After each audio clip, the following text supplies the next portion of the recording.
Pro kabaddi season 12లో playoffs అసలు ఎలా ఉన్నాయి? Very complicated topic. లాస్ట్ వరకు చూస్తే కానీ అర్థం కాదు. 2-3 సార్లు చూడాల్సి వస్తుందేమో. జాగ్రత్తగా వినండి.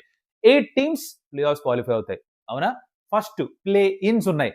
5, 6, 7, 8 లో ఉన్న టీమ్స్ ప్లే ఇన్స్ ఆడతాయి. 5 విల్ ప్లే 8, 6 విల్ ప్లే 7. ఇది నాకౌట్ మ్యాచ్.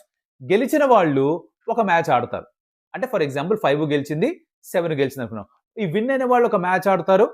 వాళ్ళలో విన్ అయిన వాళ్ళు ఒక దగ్గర వెయిట్ చేస్తారు. ఓడిపోయిన వాళ్ళు మళ్ళీ బయటికి. అది ఎలిమినేషన్. తర్వాత 3 and 4 వీళ్ళు ఒక మ్యాచ్ ఆడతారు. రైట్?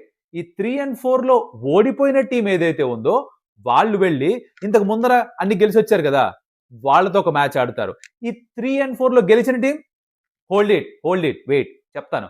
సో అక్కడ ఇందాక గెలిచిన వాళ్ళు, ఈ 3, 4 లో ఓడిపోయిన వాళ్ళు ఆడి, అక్కడ గెలిచిన వాళ్ళు మళ్ళీ వచ్చి ఈ 3 and 4 లో ఒరిజినల్ గా ఎవరైతే గెలిచారో వాళ్ళతో మళ్ళీ ఆడతారు. అయిపోలే. 1 and 2 ఎలాగో ఉంది కదా. ఈ టాప్ 2 లో ఉంటే అడ్వాంటేజ్ ఏంటి? గెలిచిన వాళ్ళు నేరుగా ఫైనల్ కి, ఓడిపోయిన వాళ్ళు ఈ ముందర సెక్షన్ లో ఎవరైతే గెలుస్తారో వాళ్ళతో మ్యాచ్ ఆడాలి. అది గెలిచిన వాళ్ళు మళ్ళీ ఫైనల్ కి వచ్చి ఆడతారట. అర్థమైందా?